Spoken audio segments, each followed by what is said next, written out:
vallahi dedim. Sahobalar bu narsani hech qachon qilmagan, qilmaydi ham. Chunki ular Muhammad sallallohu alayhi vasallamdan olgan ta'limni. Ya Muhammad desam, Muhammad alayhissalom qabrda turib ishlar ekan. Nauzu billahi minaz zolimin. Uchinchi yo'l esa bu bizning yo'limiz.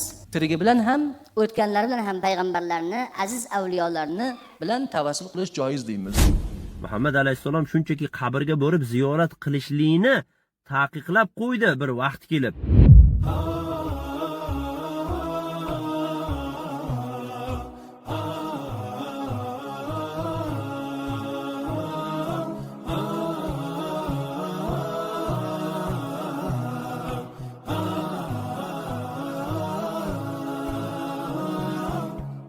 في معركة الردة كان شعارهم يا محمدا.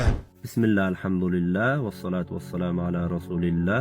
رب اشرح لي صدري ويسر لي أمري واحلل عقدة من لساني يفقه قولي. السلام عليكم ورحمة الله وبركاته. أهل توحيد بغن مسلمان برادر أكا أكلا. بغن إن شاء الله بإذن الله تعالى عز وجل mana bu quburitlarni sahobalar haqida qilayotgan tuhmatini, botil e'tiqodlarini sizlarga ochiqlab berishlikka harakat qilaman inshaalloh biiznillah. Bularning eng katta boshlig'i mushrik tabiat, botil, demokrat, eshak, shayxi, yana bittasi quburi, Tormiziy, Naqshbandiga yaqinda xalifa bo'lgan, ko'rkorona ergashadigan shunaqa ustozlar bor bularni. Videoni boshida chiqib gapirayotgan arab shayxi. Mana shularga ko'rkorona ergashib yuradi. Mana bu Hamza degan profildagi quburi. Bu ham mushrik tabiat odam, chunki bu aytadiki, men hozir masjiddan turib, "Ya Muhammad" desam, Muhammad alayhissalom qabrda turib ishlar ekan. Nauzu billahi minaz zolal.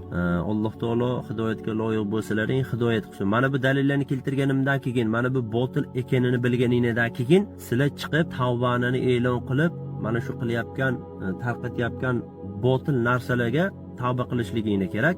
Bizga bildirib qo'yingki, mana bu botil yo'lingizdan qaytib Allohga tavba qilib, haqiqiy Alloh va rasuliga ergashamiz biz degan videoyingni yoki murojaatingni biz eshitalik. Agar biz musulmonlar shuni eshitmaydigan bo'lsak, biz sizlarni shunday quburit bir najosat mushrik toifa ekaningni ana shu e'tiqodda qolamiz. Buni bilib qo'yinglar. Agar chiqib tavba qilib, mana shu dalil hujjatdan keyin qilgan xatoyingni tushunib yetadigan bo'lsani, biz aytamiz, ha, tavba qilibdi, islomga qaytibdi, bular musulmon bo'libdi ekan, bizni birodarlarimiz ekan deymiz. Undan keyin boshqacha gaplashamiz. Mana bu videoni boshida odam aytayaptiki, Yamama jangida sahobalarning shiori ya Muhammada deyishligida dedi. Ashror ham shunaqa deydi. Mana bu Ashrorga ko'rkorona ergashayotgan mana bu Hamza profildagi mushrik ham bu ham shunaqa deyapti. Ya'ni Yamomada sahobalar ya Muhammad derdi. Imom Tabariy, Ibn Kasirlar keltiradi bu narsani. Nima bo'ldi? Sahobalar ham mushrik bo'ladimi, kofir bo'ladimi deydi. Auzu billah, men aytdimki, vallahi dedim. Sahobalar bu narsani hech qachon qilmagan, qilmaydi ham. Chunki ular Muhammad sallallohu alayhi vasallamdan olgan ta'limni. Muhammad alayhissalom shunchaki qabrga borib ziyorat qilishlikni taqiqlab qo'ydi bir vaqt kelib. Lekin ozgina vaqt o'tgandan keyin nima dedi? Endi diningizda mukammal bo'ldingni, haqiqiy hamma narsani tushunib yetdingni, endi boraveringni qabr ziyorat qilishlikka dedi. Bular hozir mana shu bilan sahobalar ham shunaqa bo'ladimi deb turib, hali forshga izlab masjiddan quruq suvdan quruq chiqishlikka harakat qilyapti-da. Sahobalar vallahi billahi tollohi unaqa salla aytgan narsani qilmagan, qilmaydi ham. Bunga mana dalilini hozir keltirib beraman. Mana bir Maliki degan bir quburit bor. Ana shu quburit Ibn Kasirni Al-Bidoya va Nihoya kitobidan rivoyat qilyapti, Ibn Kasirdan. U aytayaptiki, ذكر الحافظ ابن كثير أن شعار المسلمين في موقعة اليمامة كان يا محمد. Bu aytayaptiki, Yamoma jangida sahobalarning shiori, ya'ni ya Muhammad deyishlik edi deyapti. Buni Imom Tabariy o'zini Tarixul Umam val Muluk degan kitobida 3-jild 293-betida keltiradi mana shu asarni. Bu asarni keltirishlikdan avval mana shu kitobni, mana shu Tarixul Umam val Muluk degan kitobni boshida sarlavhasini shuni kitobni ochsangiz, Ibn Kasir aytib qo'yibdiki, bu yerda biz bunda ayrim bir rivoyat qilayotgan asarlar, rivoyat qilganlarda qanday bo'lsa shundoq olganmiz, shundoq rivoyat qilganmiz. Biz buni sizlarga sahih, zaif yoki boshqaligini sizlarga aytmaganmiz. O'qiyotgan ilmi tolib, o'quvchi buni yaxshilab ko'zlaringni katta-katta ochib tekshirib olgin.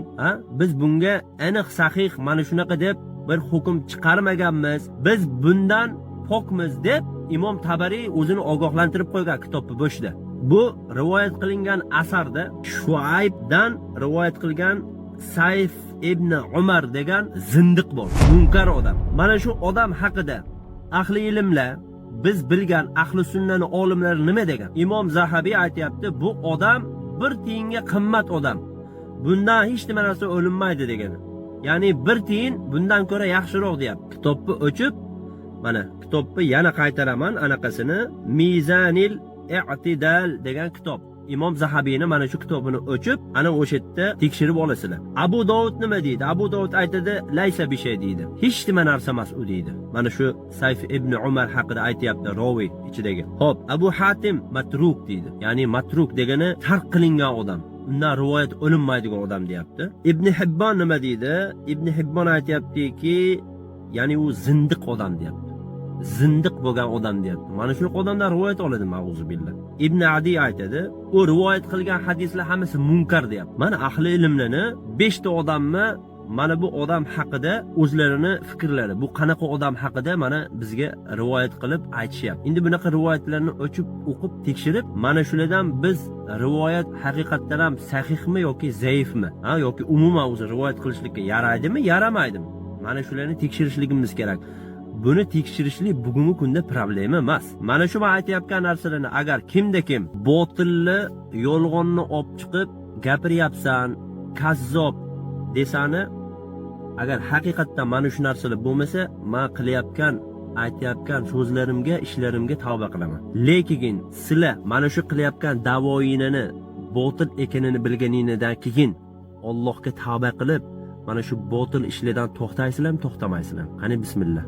Yana haligi Bilol ibn Horisa haqidagi rivoyatlar ham mana shuni turkumiga kiradi. Tarixur Rusul val Muluk degan kitobda Imom Tabariy rivoyat qiladi mana shu Bilol ibn Horis haqida. Unda ham ayni Sayf ibn Umar degan o'sha zindiq odam bor. Umuman Ibn Hibbon bu odam sahih bo'lgan kishilardan rivoyatlar qiladi, lekin buni hech qachon rivoyatini olinmaydi. Bu eshitma narsaga yaramaydi deydi. Allohu a'lam.